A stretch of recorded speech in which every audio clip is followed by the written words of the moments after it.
Hi மக்களே, these boys from பிரிஞ்சு குருமா. நம்ம சேனலை ஃபஸ்ட் டைமாக பார்க்குறீங்கன்னா சப்ஸ்கிரைப் பண்ணிட்டு பாருங்க.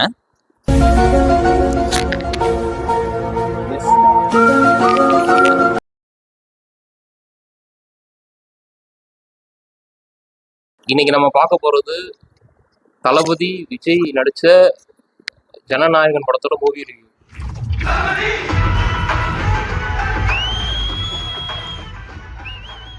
ஓகே, இந்த படத்தோட ஒன்லைன் என்னன்னு பார்த்தீங்கன்னா, அவரோட ஃப்ரெண்டோட பொண்ணு இருக்கு. அந்த பொண்ணை சின்ன வயசுலேருந்து வளர்த்து அவங்க சொல்கிற மாதிரி ஆசைப்படி அந்த பொண்ணை வந்து ஆர்மியில் சேர்க்கணும் அப்படின்னு நினைக்கிறாங்க. அது வந்து எப்படி சேர்க்குறாங்க, அதில் வில்லன் வந்து என்ன ட்ரபிள் கொடுக்குறாரு, இதை எப்படி இவங்க வந்து ஃபேஸ் பண்ணி அந்த பிரச்சனைலாம் முடிச்சு அந்த பொண்ணை இது பண்ணுறாங்க அப்படிங்கிறத அந்த படத்தோட ஒன்லைன் ஸ்டோரி. படம் வந்து ஃபுல்லாகவே வந்து இந்த உமன் எம்பவர்மெண்ட் அது மாதிரி நிறைய நல்ல நல்ல கருத்துக்கள்லாம் சொல்லியிருக்காங்க. சொல்லி நல்லா விஜய் வழக்கம் போல் வந்து அவரோட ஆடியன்ஸ் ஃபேமிலி ஆடியன்ஸ் கவர் பண்ணுற மாதிரி எல்லாமே ஆக்ஷன் அதெல்லாம் வச்சு, காமெடி மட்டும் கொஞ்சம் கம்மியான மாதிரி எங்களுக்கு ஃபீல் ஆச்சு. மற்றபடி படம் வந்து சூப்பராக இருந்துச்சு. அவர் விஜயோட இதில் எதுவுமே நம்ம இது பண்ணணும், எல்லாமே 100% கொடுத்துட்டாரு. நல்லா இருந்துச்சு. ஜெயிச்சாலும்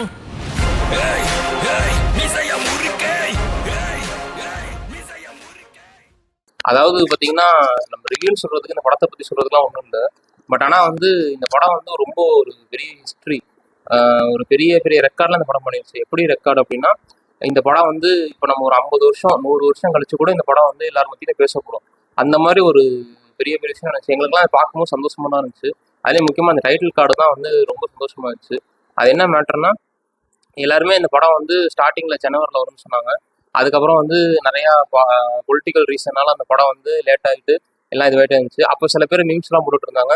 இப்போ வந்துச்சுன்னா விஜய்னு போட்டு டைட்டில் கார்டு வரும், அப்புறம் வந்துச்சுன்னா சிஎம்னு போட்டு வரும் நாங்கள். பட் அதெல்லாம் வந்து ரொம்ப நம்புற மாதிரிலாம் இல்லை. சரி பார்ப்போம் எப்படி போகுது அப்படின்னு சொல்லி நாங்கள் கூட படம் முன்னாடி வந்துடும் நினச்சிட்டு இருந்தோம். கடைசியாக சொன்ன மாதிரியே விஜய் வந்து சிஎம்மாவும் ஜெயிச்சிட்டாரு. ஜெயிச்சுட்டு போடும்போது டைட்டில் கார்டும் பார்த்தீங்கன்னா ரொம்ப அம்சமாக போட்டு விட்டாங்க.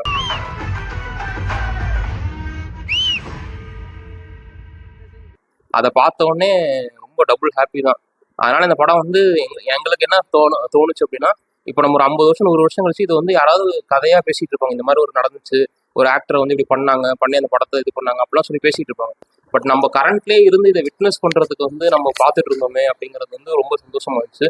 அதுதான் நான் சொல்லணும்னு நினச்சேன். அப்படி நம்ம பாய்ஸ் மேற்கொண்டு கண்டினியூ பண்ணுவாங்க. படத்தை பொறுத்த வரைக்கும் பார்த்தீங்கன்னா, ஒரு சின்ன 3 மணி நேரம் இழுத்துட்டாங்க. அது என்ன ரீசன் பார்த்தீங்கன்னா, மேபி சிஎம் விஜய் சாரோட கடைசி மூவிங்கிறனால கூட இருக்கலாம். ஏன்னா இடையில கொஞ்சம் கொஞ்சம் ஸ்டோரிஸ்லாம் சொல்லுவாங்க. ஈவன் அந்த பொண்ணு சித்தான்னு சொல்லிட்டு இருக்கோம், அவங்க ஸ்டோரி கதை ஃப்ளாஷ்பேக்கு. ஆமாம், ஃப்ளாஷ்பேக்கு. ஸோ அந்த மாதிரி இதெல்லாம் போகிறப்ப கொஞ்சம் லேக் ஆனிச்சு. மற்றபடி ஓகே, ஃபைட் சீக்வன்ஸு அது வந்து விஜய் சாரை பொறுத்த வரைக்கும் பார்த்தீங்கன்னா, ஆக்ஷனை பொறுத்த வரைக்கும் இந்த மாதிரி தான் இருக்கும். விஜய் படம்னாலே ஒரு அப்புறம் ரிவெஞ்சு, அப்புறம் கிளைமேக்ஸ். இப்போ படம்லாம் முடிஞ்சதுக்கப்புறம் ஒரு இது போட்டிருந்தாங்க, ஒரு சின்ன ரீல்ஸ் மாதிரி, ஏவி கிளிக்கா. அது வந்து பார்த்தீங்கன்னா கொஞ்சம் நல்லா இருந்துச்சு. ஏன்னா அவரோட ஃபஸ்ட்டு மூவில இருந்து பழைய மூவில இருந்துட்டு ஒரு சின்ன சின்ன கிளிக்ஸ் வந்து அதில் வந்து ஆட் பண்ணி போட்டிருந்தாங்க. ஸோ அதெல்லாம் கொஞ்சம் எமோஷ்னலாக எல்லாமே எமோஷ்னலாகவும் இருந்துச்சு. ஸோ இந்த படத்தில் பொறுத்த வரைக்கும் அவர் நிறைய கருத்துக்கள் சொல்லியிருக்காரு. என்னன்னா, ஒரு நாட்டோட அழிவு பற்றி பேசியிருக்காங்க.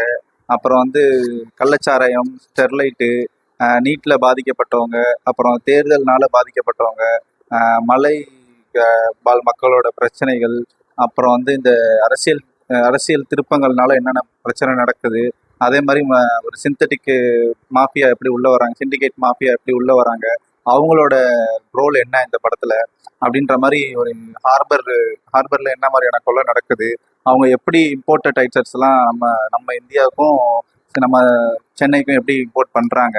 ஸோ இது மாதிரி நிறைய டீட்டெயிலிங், நிறைய பிரச்சனையை பற்றி பேசியிருக்காரு தளபதி இந்த படத்தில். தளபதியை வச்சு தான் மூவ் ஆகுது. அதே மாதிரி ரசிக்கக்கூடிய ஒரு சில காட்சிகள் என்னன்னா, அவர் இந்த இன்டர்வலுக்கு முன்னாடி ஒரு சில டைலாக்லாம் பேசுவார், ஒரு சில வெப்பன்லாம் அவரே கிரியேட் பண்ணுவார் அந்த இடத்துல வந்துட்டு. ஸோ அந்த மாதிரியான விஷயம்லாம் ரசிக்கத்தக்கது. அதே மாதிரி பிஜிஎம் வந்து த்ரூ அவுட் படம் ஃபுல்லாகவே ட்ராவல் ஆகுது, நல்லாவும் இருக்குது. அதே மாதிரி இந்த ராவண மவுண்டா பாட்டு தான் மெயினான பாட்டு. அது எங்கெங்கெல்லாம் யூஸ் பண்ணுமோ கரெக்டாக அந்தந்த இடத்துல யூஸ் பண்ணிடுறாங்க. என்ன ஒரே ஒரு லேக்னா, கடைசியில் இந்த ரிமோட் கண்ட்ரோல் வார்னு கொஞ்சம் போட்டு போடுவாங்க. அது கொஞ்சம் சிம்பிளாக ஷார்ட் அண்ட் ஸ்வீட்டாக முடிச்சிருந்தாங்க, நல்லாயிருக்கும். அதை கொஞ்சம் இழுத்து லேக்காக பண்ணது எனக்கு பிடிக்கல. மோஸ்ட்லி எல்லாத்துக்குமே அது என்கேஜிங்காக தான் இருக்கு. ஏன்னா அந்த கட்டம் வரும்போது எல்லாத்துக்குமே தெரிஞ்சு போச்சு படம் முடிய போகுதுன்னு. படம் முடிஞ்சதுக்கு அப்புறம் ஒரு சில அந்த ஏவி கிளிப்ஸ் இவர் சொன்ன மாதிரி எப்போ வரும்ன்ற மாதிரி அதை நோக்கி ஆடியன்ஸோட மைண்ட் ஃபிட் ஆனதுனால இந்த படம் முடிஞ்சா போதுன்ற மைண்ட் செட்டுக்கு வந்துடுறாங்க. அமிதாப் பைஜி வந்து ஒரு சீன்ல இருந்தா நம்ம அவங்க அதாவது விஜய் சாரை பத்தி அவங்க சித்தப்பாவை பத்தி கொஞ்சம் பெருமையா பேசும்.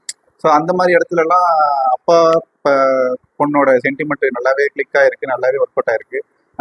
ரெண்டாவது வந்து இந்த மலைவாழ் மக்களோட பிரச்சனையை பேசும்போது அது வந்து கொஞ்சம் மற்ற விஷயத்தெல்லாம் கொஞ்சம் குறைச்சிட்டு இதை கொஞ்சம் எக்ஸ்டாப்ளிஷ் பண்ணி பேசியிருக்கலாம். ஏன்னா ஒரு செகண்ட்ல முடிச்சிருப்பாரு. இதெல்லாமே கொஞ்சம் நம்பகத்தக்கமா இருக்கு.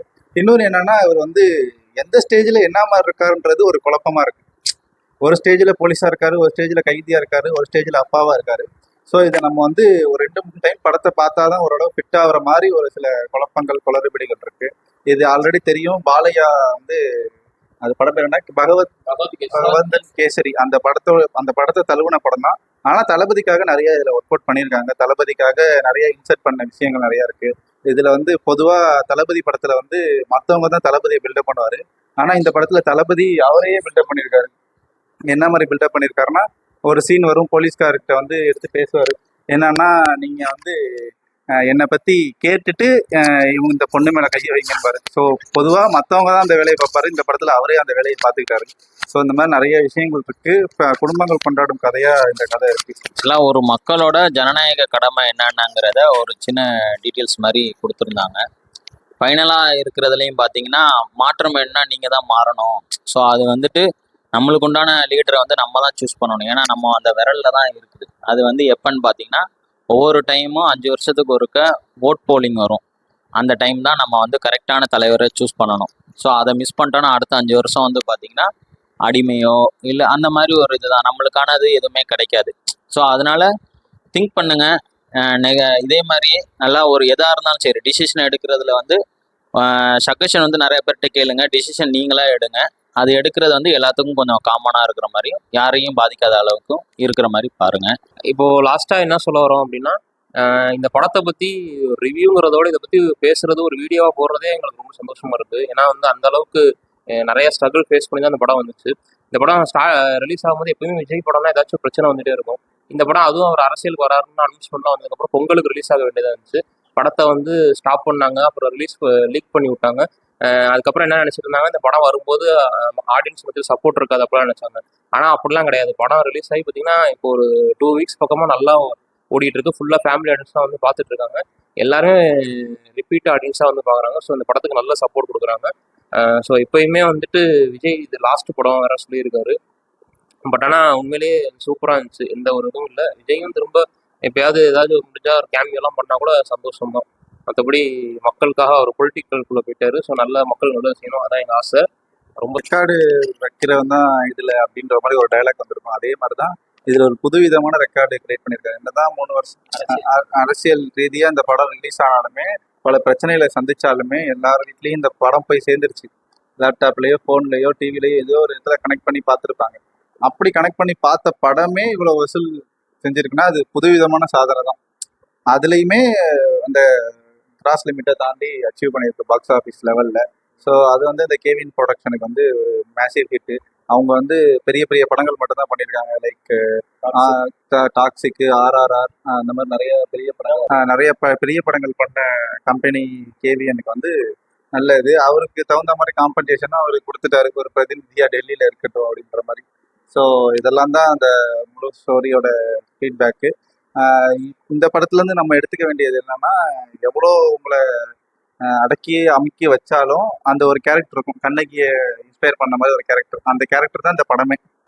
ஸோ எவ்வளோ டம்ப் பண்ணாலும் ஃபர்ஸ்ட் தீபாவளி அடுத்து பொங்கல் தீபாவளியும் கொண்டாட முடியாமல் போச்சு ரசிகர்களால, பொங்கலும் கொண்டாட முடியாமல் போச்சு. ஆனால் இந்த ஜூலை 23 வந்து 2 செலிப்ரேஷனாக கொண்டாடிட்டாங்க. ஸோ உங்களுக்கு வெயிட் பண்ணீங்கன்னா அதுக்கான ஒர்த்து கிடைக்கும். அது எங்கேயும் போகாது. உங்களோட உழைப்பு வீணாகாதுன்றது இதில் நிரூபணமாக இருக்கு. வேற எதுவும் இல்லை. தேங்க்யூ. பை. AMMK டுமுக Amaal டுமா,